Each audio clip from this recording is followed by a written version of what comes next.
Me miras, tampoco soy para tanto. Soy un papel en blanco que soñas. Solo ves mi encanto. Tampoco soy para tanto.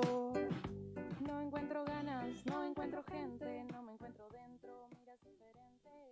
Sentada te veo, sentada te espero, no me gusta el juego. Buenos días, tardes, noches, bienvenidos a esto que hemos dado en llamar Mandarina TV. Antes de arrancar, no me quiero olvidar de decirles que se suscriban al canal, que dejen los comentarios y le pongan like al video.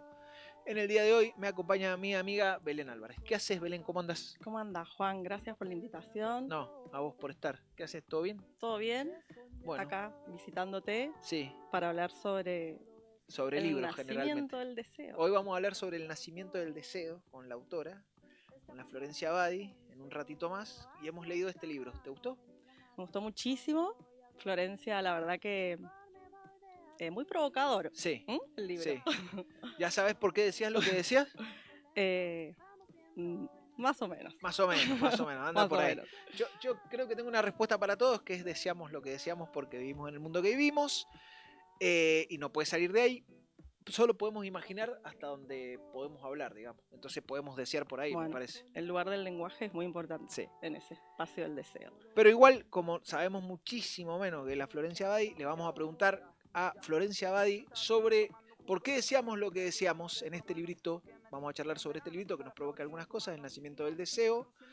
¿Qué hace Florencia? ¿Cómo andas? Bienvenida a Mandarina. ¿Qué tal, Juan? Hola, Belén, ¿cómo están? ¿Cómo está, Un gusto estar Florencia? acá. Bueno, Florencia Abadi, para quienes no la conocen, es filósofa y escritora, y en este libro específicamente hace una articulación muy interesante entre psicoanálisis también, y filosofía, y también la literatura como un lugar. Sí. Y también decir que este no es, que es su último libro, pero antes está el Sacrificio de Narciso, que también trabaja sobre todo el lugar de los mitos. Ajá. Acá también hay algo de mitología. Hubo que ir a los mitos mientras leíamos el libro, tuvimos que ir a los mitos de nuevo, digamos, para tratar de entender un poco más. Pero bueno, dijimos, bueno, pero vamos a hablar con ella, que seguramente se nos hace bastante más sencillo y explicativo. Vamos a arrancar la conversación, yo arranco, digo algunas preguntas y ya después es una charla, digamos, o sea que me suelto y con tranquilidad, digamos. A mí me gustaría preguntarte sobre esta idea que vos tenés del deseo y el deseo como el que motoriza la vida.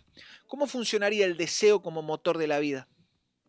Bueno, esa es una idea que está, es quizás la idea que recorre más transversalmente todas las épocas y todos los autores que te puedas imaginar. En Hesíodo, si vos agarrás de Hesíodo, es el autor previo a Homero, que escribe sobre mitos griegos antes de Homero, ya aparece la idea de que Eros es un dios primordial que tiene que ver con el movimiento de la vida a tal punto que viene antes que su propia madre Afrodita. Como la idea de que nada puede haber antes de que la vida comience su movimiento, ¿no? Entonces, Hesíodo lo pone muy al comienzo. Y si uno llega hasta el psicoanálisis, también en el psicoanálisis aparece esta idea de el deseo como motor de la vida, ¿no? Si bien Freud no da una definición precisa en esos términos, recorre toda la obra de Freud la idea del deseo como motor de la vida. Yo pienso que esto es algo que tiene que ver con una de las pasiones eróticas fundamentales, que es la curiosidad, ¿no? La curiosidad es para mí aquel aspecto del deseo que más transforma y más mueve nuestra vida.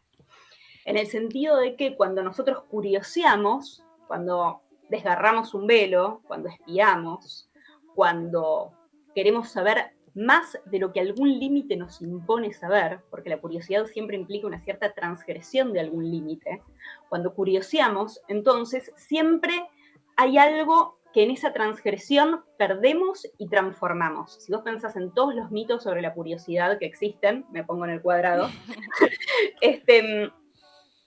no sé, Pandora, Psique, Adán y Eva, una vez que llevaron a cabo el deseo curioso, vamos a unir deseo con curiosidad, una vez que llevaron a cabo el deseo curioso, no pudieron volver atrás. Hubo algo que se perdió y algo que se transformó. Entonces me parece que el deseo, y en este punto la curiosidad como una pasión que forma parte del universo del deseo, del universo erótico, son los responsables del movimiento y la transformación que hay en nuestra vida. Yo la pregunta que me hago en el libro es, bueno, ¿quién pone en movimiento el deseo? Claro. Entonces, ¿no? Si el deseo es lo que pone en movimiento, ¿cómo nace el deseo mismo? ¿Qué pone en movimiento al deseo? Bueno, y ahí podemos seguir charlando, pero no Sí. quiero tampoco Sí. develar todos los enigmas tan Claro, rápido. no podemos andar desveladas todo el tiempo de Vamos todos a los poco. enigmas. Escúchame. Si el deseo tiene que ver con la curiosidad, ¿no? Y la curiosidad, es lo que pone en movimiento la historia o las relaciones al caso. Te hago otra pregunta. ¿Siempre hemos deseado lo mismo? ¿La humanidad siempre ha deseado lo mismo?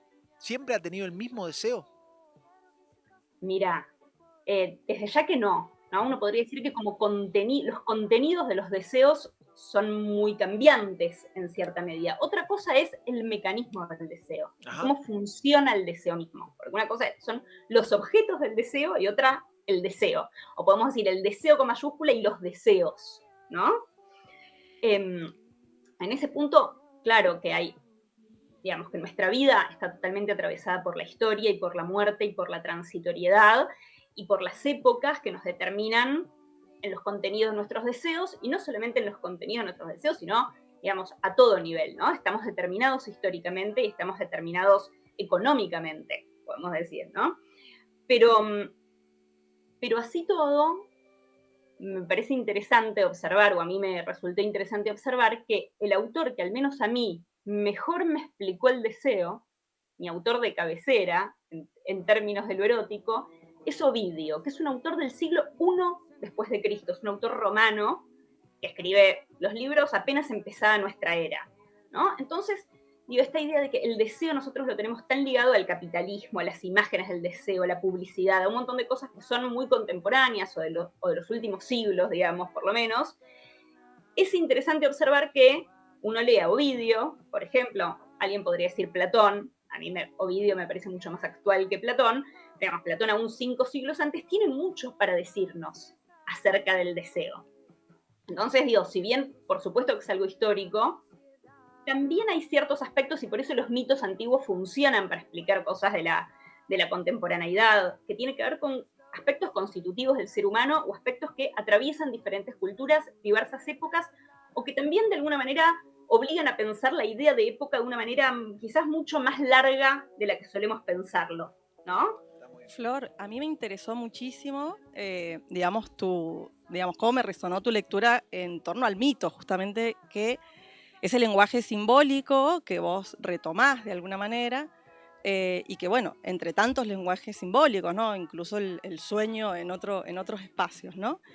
Y en ese sentido te quería preguntar cuál es la potencia que tiene en la actualidad el mito, ¿no? Porque vos retomás el mito de, digamos, en el sacrificio del Narciso también haces una explicación de las distintas transmisiones, ¿no? De alguna manera de la transmisión del mito en la cultura popular, ¿no? Y en ese sentido, bueno, en esto que hablábamos con Juan, ¿no? Nos fuimos a leer los mitos y bueno, pensaba en eso. Esa potencia de la actualidad que tiene el mito y en alguna medida es la posibilidad de también cuál sería para vos en esto de época, ¿no? Podemos hablar del malestar, los malestares de distintas épocas. ¿Cuál es el mito para pensarnos, interpretarnos hoy? Que por ahí nos podés decir. Y para encontrar también algunos sentidos, algo de lo indecible de este mundo, ¿no? Algo inmundo, digamos, también. Gracias, muchísimas cosas dijiste, Belén, así que voy tratando de recuperar algunas. Primero, por dónde pasa la potencia del mito, por dónde pasa la vigencia del mito. Después podemos pensar cuál es algún mito contemporáneo. Y aparte existe una relación entre el mito y el sueño que para mí es muy interesante, ¿no? Efectivamente yo creo que el mito es muy potente para pensar el mundo de las pasiones, el mundo de la afectividad humana, ¿no? Las pasiones son siempre algo que padecemos de alguna manera. etimológicamente, ¿no? Pasión viene de patos, tiene que ver con algo que padecemos, que sufrimos también en cierta medida, pero que cuando digo que padecemos quiero decir que nos pone en posición pasiva, que no las elegimos, que se nos imponen la envidia, el odio, el amor, el deseo, la piedad, la desconfianza. Bueno, no es que uno elige desear algo o uno elige envidiar, mucho menos, ¿no? Con lo feo que es. Entonces, los conflictos que tenemos, digamos, los aspectos que a veces nos cuesta, incluso frente a nosotros mismos, revelarnos de qué es lo que pasa ahí, ¿no? Qué es lo que está ocurriendo en esa pasión. Yo creo que los mitos son un gran instrumento para lidiar con el conflicto, para lidiar con las pasiones, porque lo que hacen es un trabajo que es muy parecido al que hace el sueño, por eso me interesó mucho que hagas esa relación. El psicoanálisis habla del trabajo del sueño, yo creo que se puede hablar de un trabajo del mito, y el trabajo del sueño, así como el del mito, consisten en velar algo, disfrazar algo para que pueda emerger un contenido doloroso, reprimido, oculto, conflictivo, ¿no? Entonces, para que nosotros podamos ponernos en contacto con ese dolor, necesitamos algo que de alguna manera nos tape un poquito algo, nos ponga un velo, nos disfrace un poco las cosas. Necesitamos un lenguaje simbólico. ¿Qué es el lenguaje simbólico? Un lenguaje en donde algo alude a otra cosa, no es la literalidad, ¿no? Y para eso entrecerramos un poquito los ojos para interpretar un mito, para recordar un sueño, o incluso para tener un tipo de escucha cuando alguien nos cuenta algo y uno está pensando, bueno, ¿a qué alude, no? Esto que me está diciendo el otro, y uno tiene un gesto como de entrecerrar un poco los ojos. Ese gesto está en la etimología de la palabra mito, en una posible etimología que viene del verbo griego miain, que quiere decir entrecerrar los ojos, abrirlos y cerrarlos para que la luz no nos encandile, ¿no? Lo digo, para que el dolor no nos aprisione tanto que nosotros no podamos vincularnos con el conflicto que el mito nos propone. Entonces me parece que el mito ahí hace algo que es lo que hacen los sueños, que es lo que en alguna medida también hace el arte, lo que hace el humor también en cierta medida, todos los lenguajes que, digamos, nos ayudan a elaborar algo de ese conflicto que es intrínseco al deseo, porque volviendo un poquito al deseo, ¿no? Y a toda la esfera erótica, bueno, el conflicto, el deseo nos divide. ¿Qué quiere decir que el deseo nos divide? Divide al sujeto. Bueno, no deseamos lo que queremos. Nosotros nos conviene algo, nos hace bien algo y deseamos otra cosa, ¿no? Entonces, en ese conflicto en el que nos pone el deseo, el ser humano queda obligado a trabajar. ¿Y qué es trabajar? Simbolizar, elaborar, ¿no?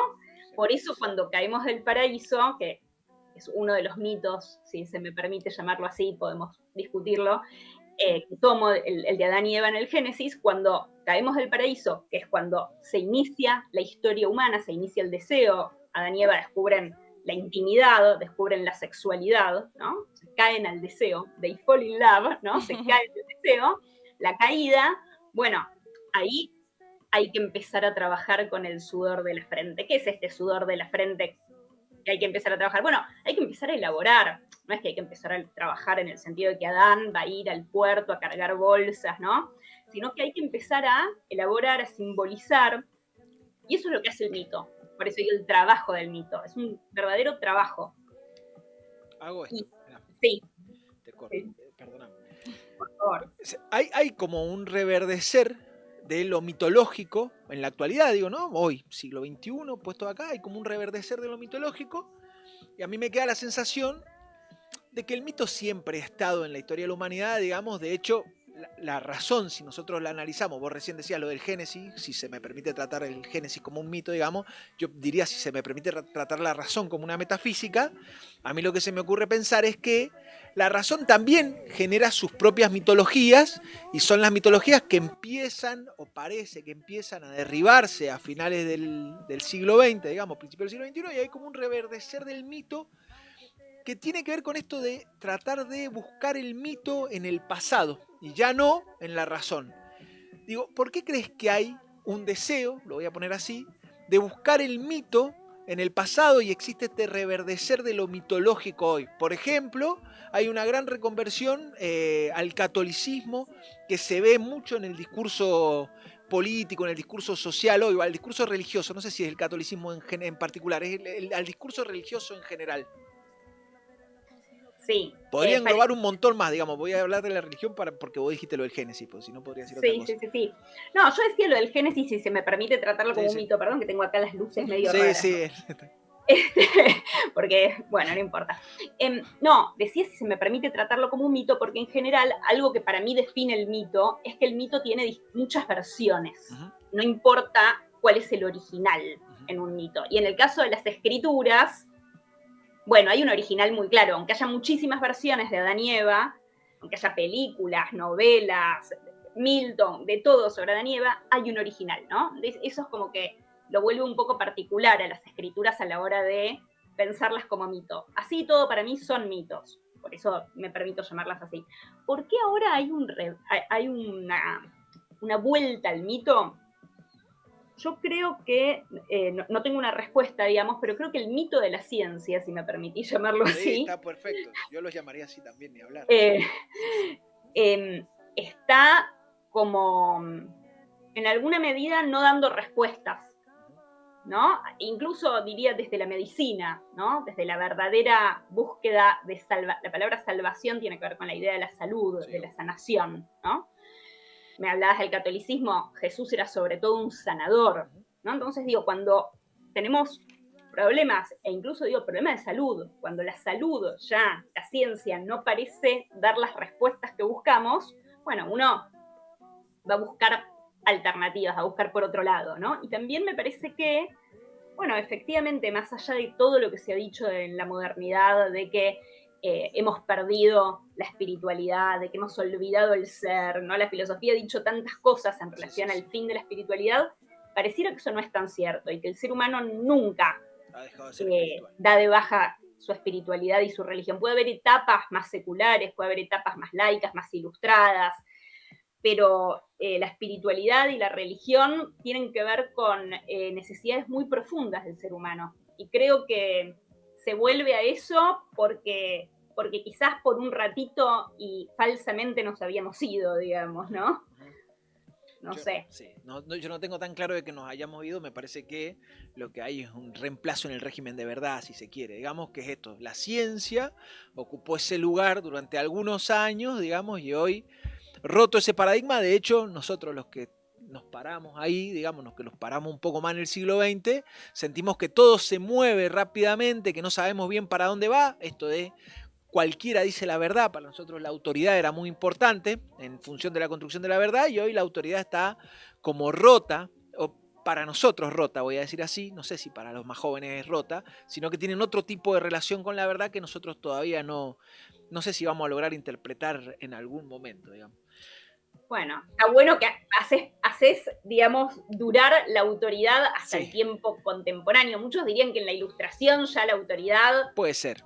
Pero está bien. Sí, puede ser. Todo dura un poco más de lo que creemos en nuestras periodizaciones. No, yo creo que se sostiene por lo menos hasta después de la Segunda Guerra Mundial hay como una idea de autoridad un poco más ordenada, digamos, después de la Segunda Guerra Mundial. Me parece que eso ya queda fracturado y hoy estamos discutiendo, terraplanismo.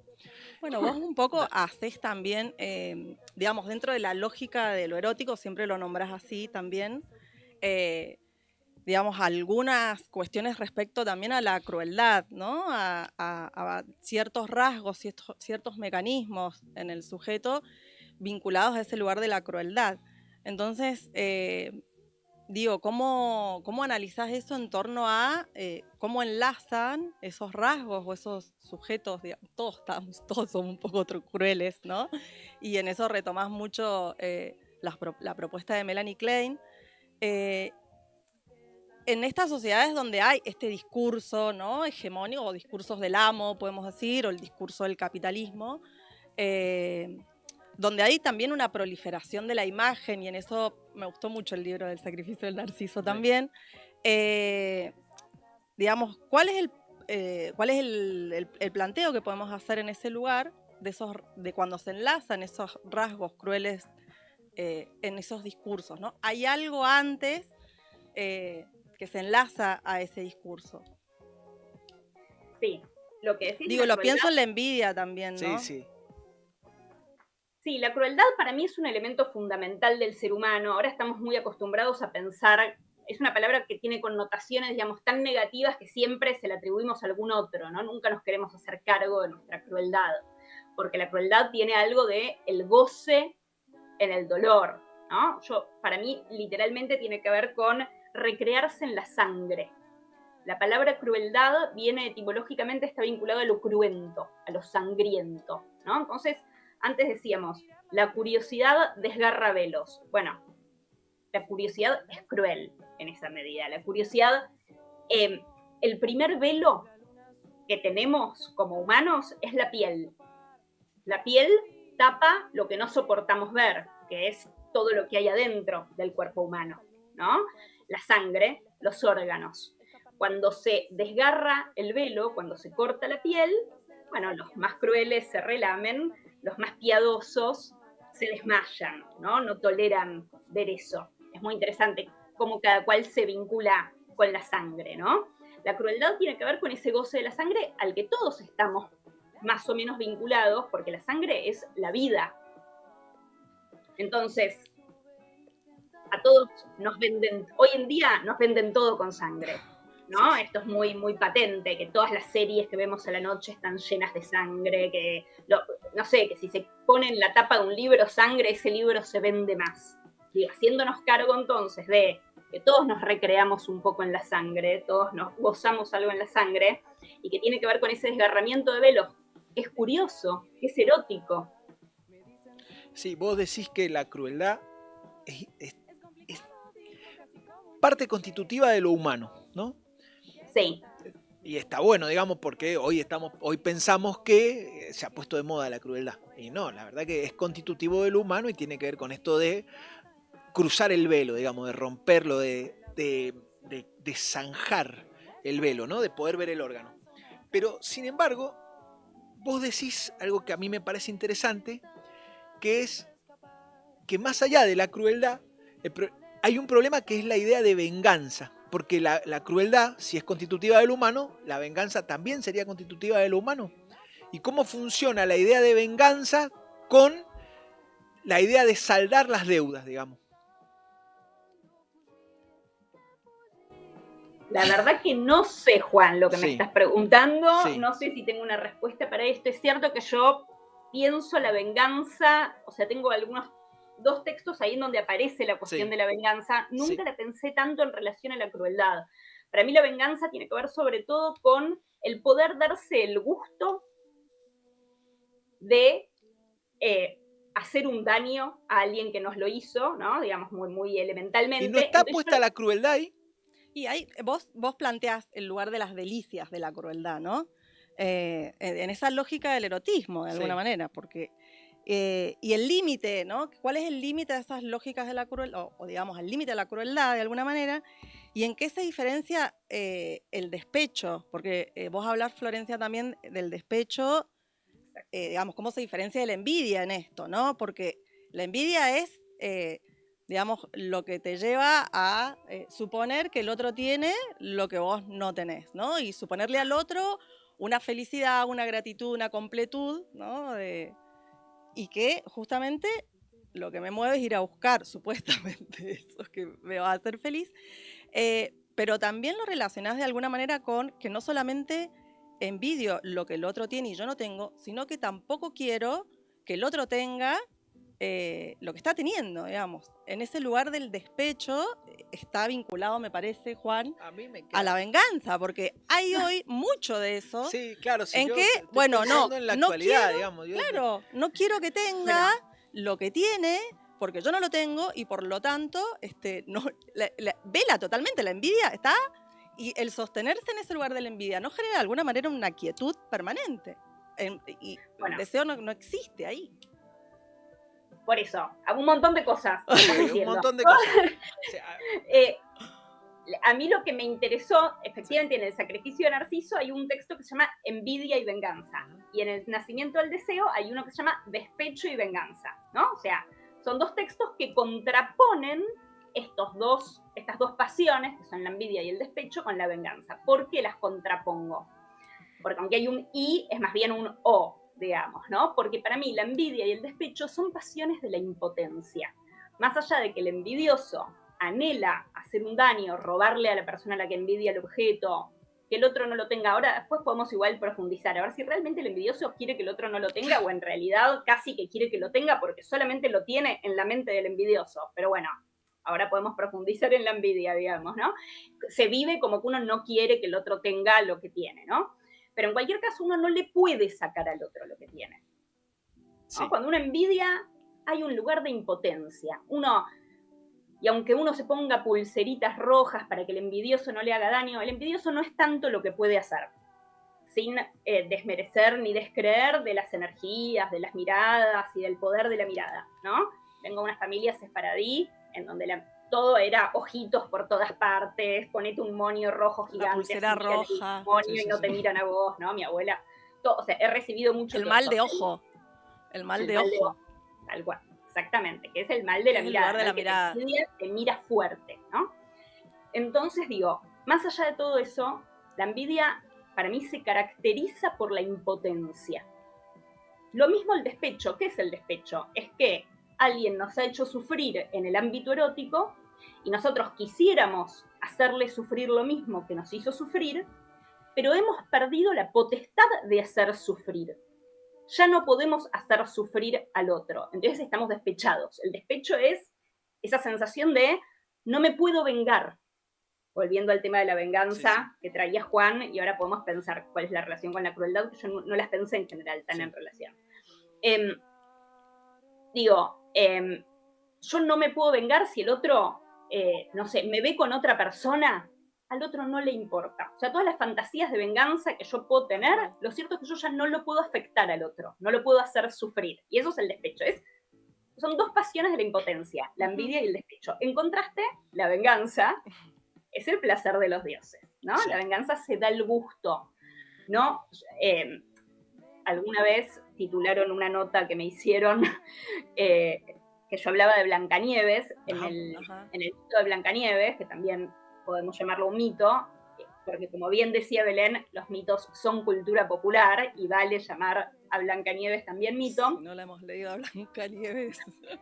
Bueno, Blancanieves, en la más tradicional de sus versiones, ella la mata a la reina, o sea, que es como el cuento sobre la envidia, porque está esta reina envidiosa, que en realidad es la madrastra de ella, o sea, de lo que habla verdaderamente el cuento es de la envidia de la madre, que es el mayor de los tabúes de nuestra sociedad, que las madres envidian a la hija más joven, entonces ponen una madrastra en el cuento, ¿no? Como está en el lugar de la madre, pero no es la madre, que envidia a Blancanieves, y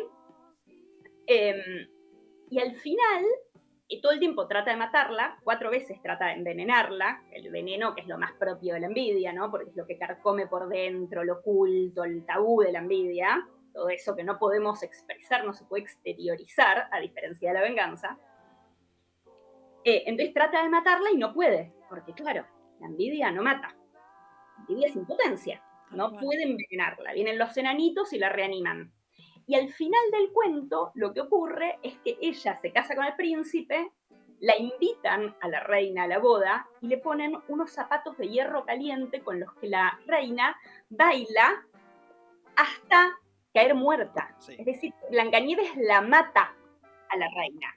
Entonces yo dije... Señora, ojo con lo que le da a leer a sus niñas. Sí. Claro, yo decía, los malos envidian, los buenos se vengan. Claro. Me lo pusieron de título y yo después no la podía subir a las redes, la nota, porque parecía que yo era una loca que estaba llamando a la gente a vengarse, lo cual para nada, porque a pesar de que yo pienso que efectivamente la venganza se da el gusto que la envidia y el despecho no se dan, no quiere para nada decir eso, que yo crea que haya que irse vengando por la vida, digamos, ¿no? Es una descripción de lo que no pueden hacer la envidia y el despecho.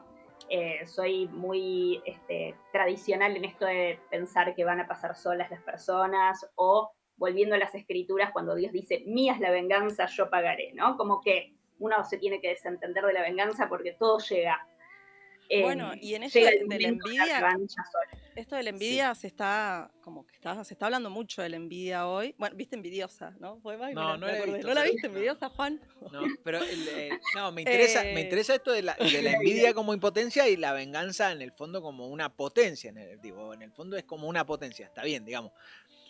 Pero sin embargo, a mí me queda la sensación de que tienen un tipo de relación en que funcionan en tanto y en cuanto tiene una acción sobre el otro, digamos.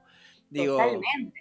Totalmente. De hecho, es la misma, o sea, la némesis griega es la envidia romana. Por eso a mí me interesaba, hay un desplazamiento en la mitología de la venganza a la envidia, que es como una interiorización.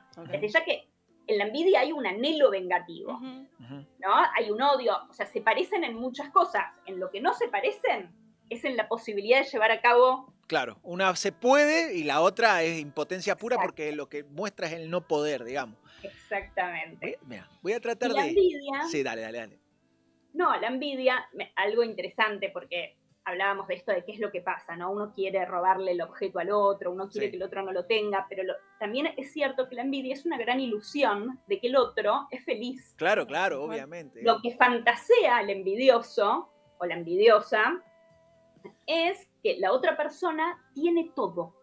Sí. Es plenamente feliz. Escuchame. Es el absoluto. Es que el otro realmente consiguió su objeto adecuado. Está gozando completamente. Sí. Entonces, digo, la verdad, uno dice, sí, quien envidia no quiere que el otro lo tenga. El otro no es feliz. Es una idealización la envidia. Entonces, en la medida en que hay una idealización, casi que hay una necesidad de creer que alguien puede ser feliz. Entonces, en algún punto, el único que necesita que el otro tenga eso, que no lo tiene en realidad el otro, esa felicidad tan plena, porque ¿quién es tan plenamente feliz al fin y al cabo? Es quien envidia. Entonces, aparentemente quien envidia no quiere que el otro lo tenga. No necesita creer que lo tiene el otro. Esto de verdad. Estamos muy no, sí. Dale, habla Juan, que estoy el programa tratando, es sí, estoy yo soy tratando de invitada. no caerme en la coyuntura, pero bueno, nada. Pará, Juan, un poco. Estoy tratando de no caerme en la coyuntura, pero bueno, mira, escucha, pienso esto, porque me gusta la idea de venganza, envidia, crueldad. Siempre se desea el deseo del otro. Entonces, pensemos, como para sacarnos nosotros, digamos, pensemos en la interacción de los jóvenes con las redes sociales, ¿no? Donde parece que la vida del otro es perfecta todo el tiempo, ¿no? Digo, el algoritmo nos vende perfección de manera constante, ¿no? Entonces hay un inalcanzable, que es inalcanzable, no se refleja ya en el vecino, en el tangible, en el que vemos todos los días, sino que parece que todo el mundo, que no soy yo, porque yo me conozco, a los demás no los conozco, tienen la vida que yo deseo. Entonces ahí funciona la idea de la envidia e incluso la idea del despecho perfectamente, digamos. Funcionan en términos de que van generando un goce que es el del sufrimiento permanente, ¿no? Esto de los zapatos de... No, y el goce también de la satisfacción. Sí, está claro. Yo lo que digo es, no hay una relación entre esto, entre ese goce de los zapatos de la reina de Blancanieves y la necesidad de venganza de porque está la envidia, digamos, porque está el despecho, de una gran porción de la sociedad que tiene relación con esto. Eso es lo que pregunto.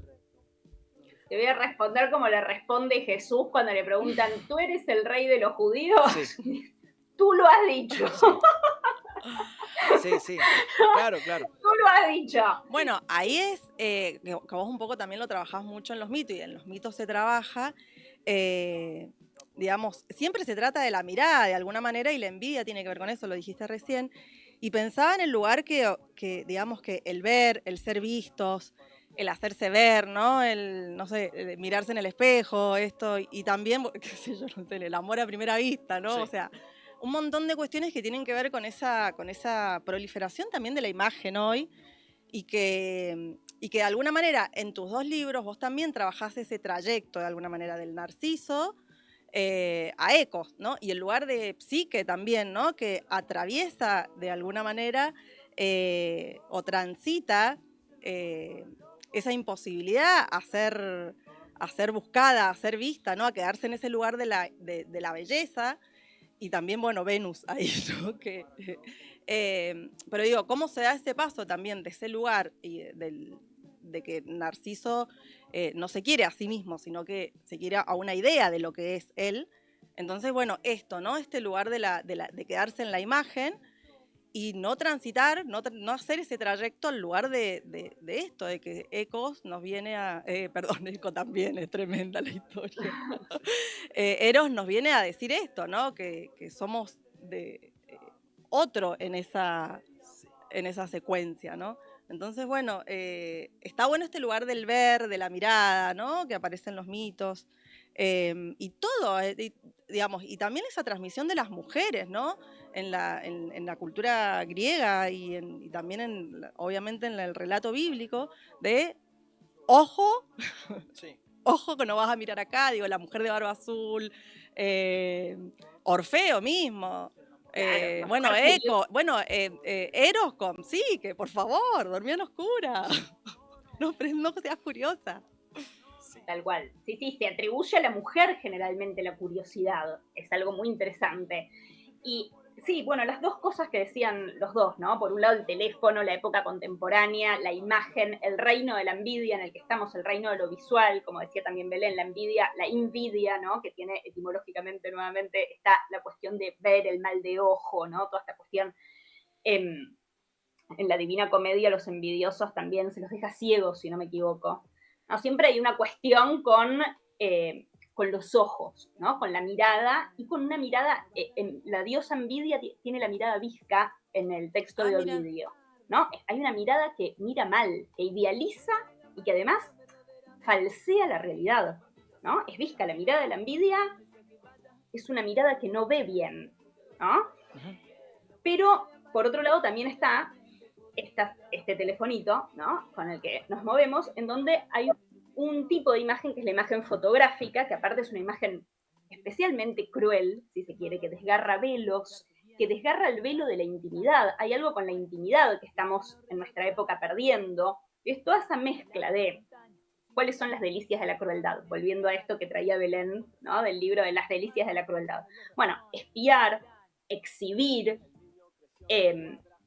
desafiar, hurgar, pero digamos que espiar y exhibir son dos de las grandes delicias de la crueldad, en donde chusmear, ¿no? En donde desgarramos velos. Bueno, son las dos prácticas fundamentales en las redes sociales, ¿no? La gente exhibe y espía. Y sí, por supuesto que es una época en donde toda esa crueldad y todo ese reino de la envidia en el que estamos está muy exacerbado. Y por otro lado, la cuestión narcisista, que también traía Belén, que tiene que ver con darle, en mi lectura de Narciso, que este año se reedita El sacrificio de Narciso. Muy bien, porque no se consigue, Flor. Sí, estoy muy feliz. Por BR va a salir en octubre. Buenísimo. Y ahí yo creo que también estamos en una época, y volviendo a aquella pregunta de cuál es quizás el mito contemporáneo, una respuesta quizás un poco obvia, pero no del todo errada, sería Narciso. ¿Pero en qué sentido? No en el sentido de que todos estemos amándonos a nosotros mismos y con el ego súper inflado, sino más bien en el sentido de que estamos dándole nuestra vida a una imagen, ¿no? Narciso se suicida finalmente, se muere porque queda desfallecido ahí al lado de la imagen y de la fuente. En otras versiones se ahoga directamente, se arroja a su imagen y se ahoga y se muere entregando su cuerpo y su vida a una imagen. Yo creo que esto define mucho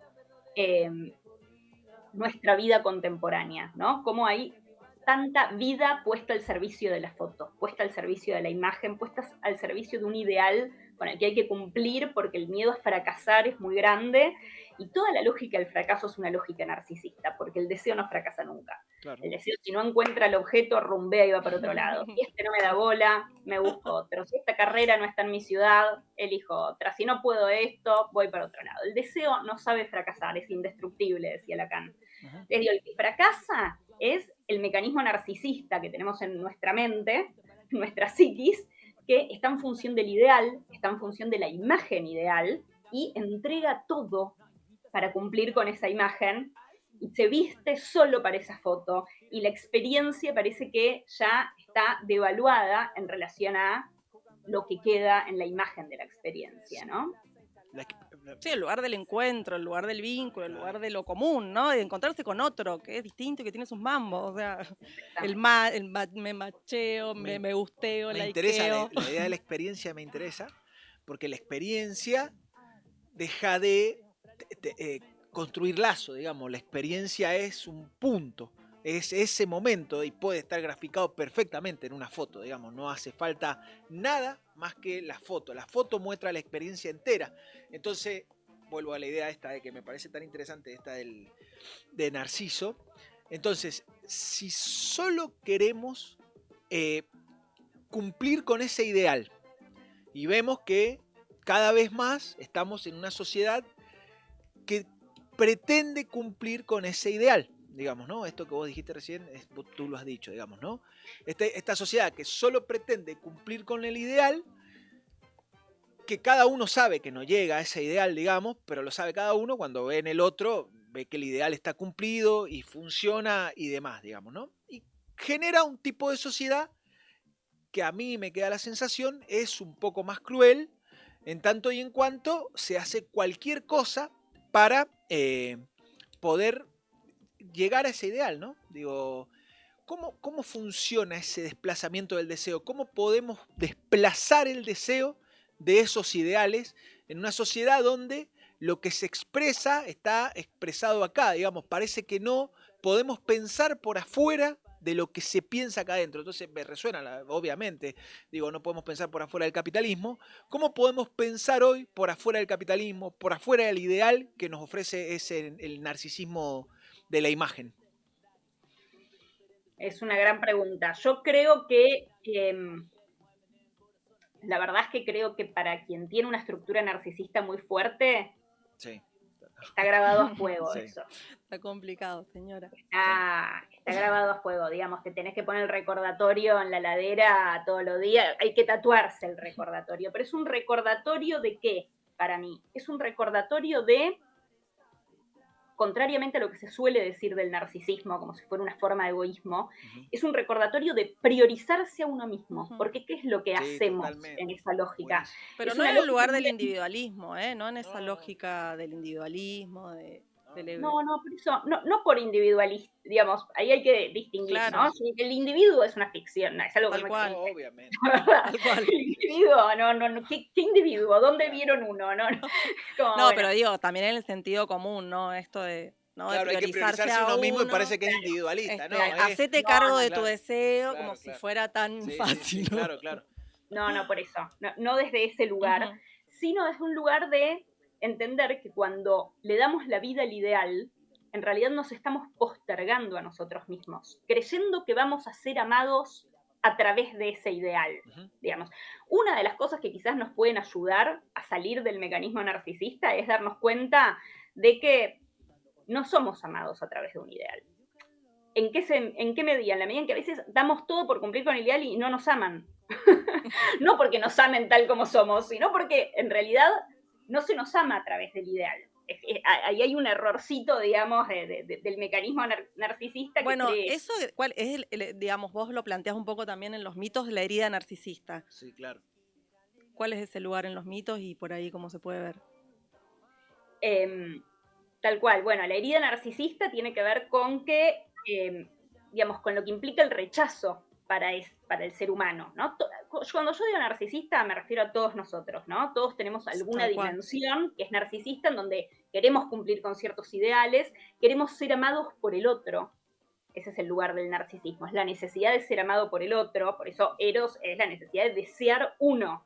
Y el egoísta es el que le importa lo que él desea o lo que ella desea y se va a poner a sí mismo por delante. Y si el otro me ama, problema del otro. Si el otro se enoja, problema del otro. El narcisismo es la parte nuestra que se muere si el otro se enoja, se muere si el otro se ofende. Todos tienen que quererme, todos tienen que amarme, yo tengo que cumplir con el ideal. Si fracaso, este es el fin del mundo, ¿no? Todo ese aspecto. Y la herida narcisista es, bueno, que a veces aparece ese rechazo del otro, efectivamente. Vos, aunque estés dando todo por cumplir con el ideal, el otro no se enamoró.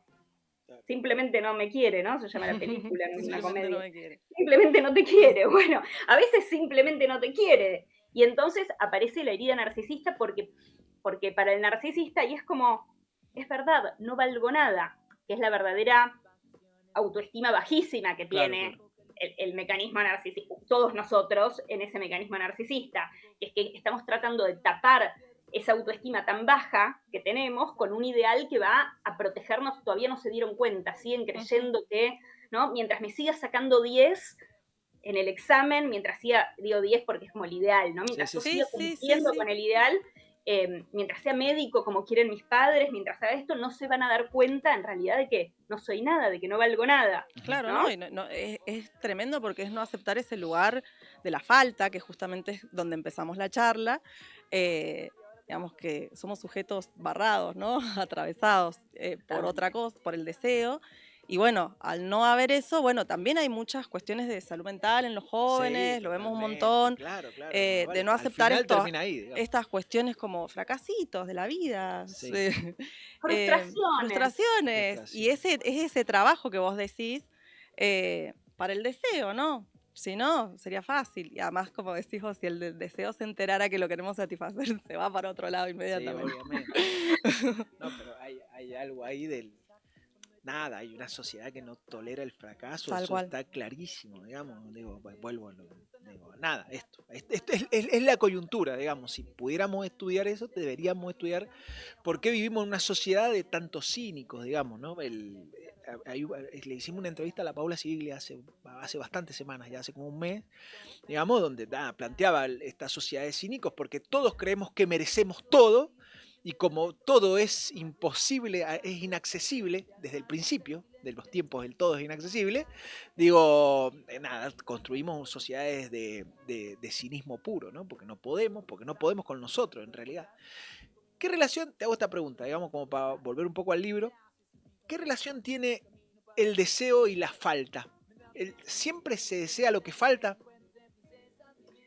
Yo creo que ese es un tópico muy antiguo, ¿no? Lo inaugura Platón, la idea de que el deseo es deseo de una falta. Para que haya deseo tiene que haber una falta. Platón dice, ustedes vienen diciendo, dice en un momento Sócrates a sus interlocutores, que Eros es bello, pero si Eros es bello no puede amar la belleza, porque tiene que no tenerla para desearla, ¿no? Aparece esta idea de que para desear algo uno tiene que no tenerlo, y eso llega hasta el psicoanálisis y hasta el psicoanálisis de Freud, el de Lacan, y hoy en día es como si fuera un lugar común muy evidente que el deseo supone una falta. Yo estoy de acuerdo con este lugar común. Hay un autor muy importante que lo ha discutido, esta tesis, que es Deleuze, el francés, que habla de que el deseo en realidad es producción y que no hay tal falta, que incluso en el capitalismo hay producción de miseria, no es que falte dinero, digamos, ¿no? Se produce lo que hay y que en realidad el deseo siempre está produciendo, digamos, que lo que hay es lo que deseamos, por así decir. Claro. Sí. Es decir, que hay alguna perspectiva que discute esa relación entre el deseo y la falta, pero es poquita, digamos, es minoritaria, ¿no? No tiene tantos amigos en esto de Y yo no me siento muy original en esto, sigo un poco esa versión mainstream de la relación del deseo y la falta, pero me interesa pensar que esa falta tiene un aspecto que es imaginario, igual. Tal cual. Que tiene que ver con esa envidia, ¿no? En donde algo uno cree, es mucho más lo que creemos que nos falta algo, y lo que esa creencia motoriza a través de la envidia, el deseo, porque como bien decías vos, Juan, antes, el deseo es el deseo del otro, yo siempre deseo algo que otro desea, les digo, hay un mecanismo envidioso en el deseo, pero es una falta que no necesariamente es real, no es que hay algo que efectivamente falta, sino que el sujeto imagina una falta, y eso es lo que motoriza el deseo, ¿no? Sí, habría que discutir ahí por qué imaginamos lo que imaginamos que falta, digamos. A mí me cuesta, yo obviamente estoy un poco más de acuerdo con Deleuze que vos, digamos. Sí, porque me parece que siempre lo que se reparte es producción de excedente, digamos, y el problema nunca es la falta, sino cómo se reparte el excedente. Vamos, digo, eso es lo que dice Deleuze, ¿no? Pero, digo, a mí me cuesta pensar cómo imaginamos lo que falta, si no es que lo imaginamos en un sistema donde hay excedentes que aparentan faltar, digamos, ¿no? Que hay alguien que se apropia de esos excedentes, ¿no? Pero bueno, nada, es otro tipo de discusión, me parece. Sí, no, por eso. Está muy bien, está muy bien. Escúchame, te hago las dos últimas preguntas. Vamos cerrando para volver al libro. Bueno, en el libro haces una relación que me parece bastante interesante, que es la relación entre culpa y deseo. Me parece que hay, bueno, una gran relación entre culpa y deseo, digamos, obviamente, pero también entre culpa, deseo y deuda. ¿Vos nos podrías explicar más o menos cómo funciona la idea de culpa y deseo? Mira, te voy a decir hasta dónde llegué. Dale. No creo haber descubierto a la culpa Sí. aún. La culpa, como en la envidia, uno siente que hay una trampita, ¿no? Sí. Hay como son esos sentimientos que uno siente que algo lo está engañando a uno. Tiene que haber una trampa en esto. Hay algo, cuando uno envidia, uno sabe que hay alguna trampa en esa pasión. Y en la culpa también, ¿no? Entonces uno trata de pensarla a ver si descubre de qué manera se la saca de encima, ¿no? Descubre la trampa y la resuelve. Yo creo que con la envidia, de alguna manera, en los libritos algo logré de eso, y con la culpa fue un intento que creo no haber llegado tan lejos, ¿no? Porque al menos yo sigo siendo muy culposa. Así que entiendo que no descubrí la trampa todavía. Hasta donde yo llegué con el tema de la culpa, creo que la culpa tiene que ver con una prohibición de nuestra intimidad. Es decir, para que nosotros podamos sentirnos culpables, antes tenemos que ser culposos. Ujú. Mitológicamente yo digo, con Adán y Eva la humanidad se hace culposa, con Caín se hace culpable. Ahí aparece el crimen, el derramamiento de la sangre del hermano, y ahí tenemos una humanidad culpable. Pero antes de eso, Adán y Eva sintieron otro tipo de culpa, que es una culpa ligada a la vergüenza, ligada a la idea de que no tenemos derecho a tener una intimidad, de que no tenemos derecho a tener secretos, de que no tenemos derecho a un espacio nuestro no compartido, íntimo, velado. Eso nace para la humanidad estigmatizado, nace como descubierto y pecaminoso. Esa intimidad es pecaminosa. Pues creo que hay en la culpa esta condición de posibilidad, que es la culposidad, vinculada a una fantasía o una idea de que tenemos que contarle todo a alguien, de que tenemos que confesarle todo a alguien, de manera tal de expiar esa intimidad. Es un poco complejo quizás el argumento, pero cada tanto encuentro personas que me lo confirman a esto. Yo digo, esta es la instancia madre. La madre sería como esta figura a la que creo que tengo que decirle todo, no porque necesariamente todas las personas crean que le tienen que decir todo a su madre, si bien hay muchas que sí, por eso me parece que vale la metáfora, digamos. Ese lugar lo puede ocupar un sacerdote, lo puede ocupar un psicoanalista. La idea de que uno debe decirle todo a alguien. La culpa es también una relación con el decir, y no solamente con una mala acción o un mal pensamiento, sino con el hecho de tener una intimidad y un deseo. Vos que me pedías la relación de la culpa y el deseo, ¿no? El deseo también forma parte de ese universo íntimo y de ese universo que aparece como pecaminoso, ¿no? No llegué a la deuda, pero te escucho, así vamos conversando. No, mira, a mí se me ocurre, me queda la sensación de que nosotros vivimos en una sociedad de culposos más que de culpables, en esto que vos decías recién. Voy a tratar de hacer alguna transgresión, digamos, pero si no, el sistema financiero no funcionaría. Digo, funciona el sistema financiero porque vivimos en una sociedad de culposos. Y sigo a Deleuze en esta discusión, digo, de solo funciona, estoy pensando en Nietzsche, ¿no? Solo funciona la sociedad de culposos en la que vivimos porque hay un sistema moral que indica que la única forma de controlar la acción humana es controlarla en el tiempo hacia adelante. Y para eso hay que marcar a fuego a lo humano. Y la forma de marcar a fuego lo humano, o sea, la única forma de pagar la deuda es que vos te sientas culpable de que hay que pagar la deuda. Entonces, pienso en esto. Muy nietzscheano, muy genealogía de la moral. Sí, obviamente. El argumento está muy bien, es un gran argumento de Nietzsche. Entonces encuentro este tipo de relación. Encuentro la relación de lo inacabado de esto, que es lo que hablábamos recién, esto de que nunca podemos acceder de verdad, siempre estamos en el conflicto del narcisismo, digamos, y encuentro ese tratar de colmar eso de manera permanente en la noción de la culpa. Por eso creo que somos deudores permanentes. Igual vos algo, no sé, creo que algo decís sobre el perder, ¿no? Entonces la deuda, pero también el perder en la lógica erótica, ¿no? Y pienso en esto de cuando Eva come el fruto del árbol del conocimiento porque quiere saber lo que sabe Dios sobre el bien y el mal, pero también cede en un lugar y es la inmortalidad, justamente. ¿no? Porque ahí aparece el lugar de la muerte, ¿no? Sí. ¿Para qué quiero ser inmortal si no se puede morir de amor? Canta Babasónico. Obvio. Entonces, hay un lugar de perder también, de ceder ante el deseo. Hay un lugar de perder. Sí. Sí. Sí. Igual voy a dar vuelta como para Dale. decir otra cosa. Dale, quizás, obvio. que no están en los libros ni nada, pero los escuchaba y digo, puede ser que seamos una sociedad de deudores, en alguna medida lo somos, ¿no? O sea, vivimos a crédito, así que vivimos morosos y después tenemos que pagar el crédito que tomamos. Pero sin embargo, en el mecanismo, en esta nueva ficción de los individuos, ¿no? En la que estamos envueltos, ahora de pronto más que nunca, hay una negación total de la deuda que tenemos con el otro y con la sociedad, ¿no? Es como si ahora de pronto también el individuo cree que no le debe nada a nadie y que se hizo solo y que no hay ahí, digamos, ningún reconocimiento de haber recibido.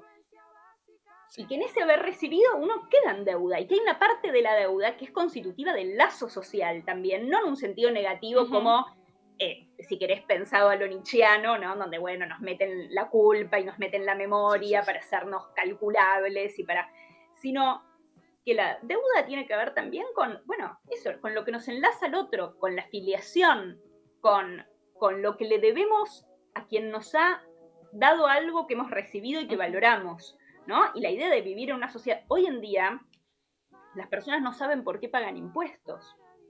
Claro. Tal cual. ¿No? O sea, resulta algo como misterioso, como si le estuvieran robando al individuo, si paga una parte a la sociedad en la que vive, digamos, el nivel de falta de vínculo con lo social, el nivel de olvido, porque uno escucha esto de gente que, pero fuiste a la universidad pública, tuviste educación pública, o sea, has usufructuado todo lo que la sociedad te ha dado, sos quien sos por todo eso y no hay, sin embargo, ningún reconocimiento de deuda. Sí. Eso me parece llamativo también, Sí. dando un poco otra Me perspectiva de la deuda. me súper interesa. Nos van a echar, pero me súper interesa. Voy a decir esto. ¿No está un poco puesto en lo paradojal de lo moderno, el hombre moderno, esta creación del individuo moderno? ¿No está en la paradoja del hombre moderno esto de creer que se engendra a uno mismo? Digamos, justamente nace así la modernidad, creyendo que se engendra a sí mismo, que lo humano se engendra a sí mismo. Digo, pero se encuentra con la paradoja de que lo humano no es sino en función de la relación con los otros. Y entonces pienso en esta etapa del mundo, ¿no? En esta etapa del humano, donde vos queda tan claro que nos cuesta mucho encontrar al otro y sin embargo somos seres humanos súper endeudados. ¿Se entiende? Y para pagar las deudas sí o sí necesitas culpa, si no, no pagas las deudas. Pero sin embargo no te sentís endeudado con el de al lado, te sentís endeudado con alguien que parece que está más allá del otro que tenés cerca. Me queda esa sensación, digamos, en la charla, ¿no? Está muy bien. Sí. Yo vinculaba también con la envidia mientras pensaba, mientras te escuchaba, que bueno, que también el envidioso hay toda una dificultad también de entender que uno recibió algo, ¿no? Sí. Porque estamos todos tan envidiosos. Claro. Porque estamos todos muy desagradecidos, ¿no? Es un momento de mucha ingratitud. Es decir, si yo no recibí nada, Claro. como vos decís, la modernidad tiene este mito del autoengendramiento, estoy totalmente de acuerdo con esa idea y que hay algo en donde, bueno, entonces si yo no recibí nada, a mí no me dieron. Ese es el lugar del envidioso. Por eso estamos con tanta envidia, ¿no? Porque creemos que no nos dieron nada y que el otro tiene y no nos convida. Es lo que dice Melanie Klein de la envidia, ¿no? Les digo, si no empezamos por reconocer que hemos recibido, que lo que tenemos lo hemos recibido, que nos hayamos esforzado no quiere decir que no hayamos recibido mucho. No vamos a salir ni de la envidia, ni de la culpa, ¿no? Ni de ninguna de las cosas que nos atormentan. Tal cual. Bueno, vos das en el libro unas reglas también de la lógica erótica, algunos tips. Sí. Así que bueno, a leer el libro. Sí. Está muy bien, Belén. Está muy me bueno. ayuda a venderlo. No, ahora lo vamos a vender todo. Está perfecto. Son los tips de la lógica erótica. Lo vamos a mostrar. El nacimiento del deseo, acá está. El nacimiento del deseo de Pólvora Editorial. Buenísimo. Está buenísimo, de Florencia Me Abadi. encantó. Búsquenlo el librito, está acá en Mendoza. Flor, ¿dónde te buscamos? ¿Estás en redes? ¿Tenés algún Estoy en laburo ahí que estás redes. haciendo en talleres o algo así? En este momento no estoy ¿No? haciendo talleres, estoy muy vaga, no cumpliendo con los ideales, pero sí me encuentran en Instagram como Florencia Abadi, y ahí nada, sí, se van a enterar cuando salga el sacrificio de Narciso, Ok. de algunas actividades que hago, charlas o alguna cosa que ando haciendo, cualquier actividad aparece por ahí por Instagram. Dale. Buenísimo. Muchísimas gracias, Florencia Bueno, Abadi. Ha sido Florencia. un gustazo para Sí, nosotros. un gusto. Hemos aprendido un montón. Para mí también, 2 lectores impresionantes. Te No, esperamos sí. por Mendoza. Dale. Vamos a invocar a Sí. Dionisio. Sí. Que alguien financie. Vamos a invocar al que financia. Invocamos a Dionisio y te invitamos a Mendoza cuando quieras venir. Gracias, Florencia. Felicísima, me encantaría. Dale, dale, muchísimas gracias. Un gustazo. Abrazos. Te escribo en un enorme. ratito. Gracias. Adiós. Chau. Bueno. Tremendo, Sí, ¿eh? estuvo divertido, sí, me divertí. Aprendí muchas cosas igual. ¿Sí? Sí. ¿Sí? Sí, Mirá vos. olvídate. Sí, Bueno, sí. muy bien, No, Juan. no. Yo también. Te vuelvo a decir esto, digamos. Es muy claro lo que vivimos en una sociedad de gente que no se siente culpable por el otro, pero sin embargo paga las deudas. Para pagar las deudas vos necesitas ser culpable. Si no, no pagás la deuda. Bueno, esa contradicción, esa paradoja me parece que está en lo constitutivo de la posmodernidad. Me parece que eso es lo que hay que estudiar. Buenísimo, Nada más Juan. para tratar de ver por qué votamos lo que votamos. Bueno, Nada. gracias por invitarme y gracias Dale. por habilitar este espacio también, Sí. que está muy bueno. Vas a volver igual. Vamos a Porque, volver. sí, porque has hecho una gran lectura del libro. Me ha gustado muchísimo, de verdad. Nada, agradecerles a todos. Suscríbanse, busquen el libro de la Florencia Abadi que está buenísimo. Suscríbanse al canal, suscríbanse a Mandarina, suscríbanse a Cascote. Nos vemos la semana que viene en esto que hemos dado en llamar Mandarina. Gracias a la Belén, gracias a la Chau, chau, Agustina. gracias. Adiós, nos Chau, vemos. Agustina. Chau.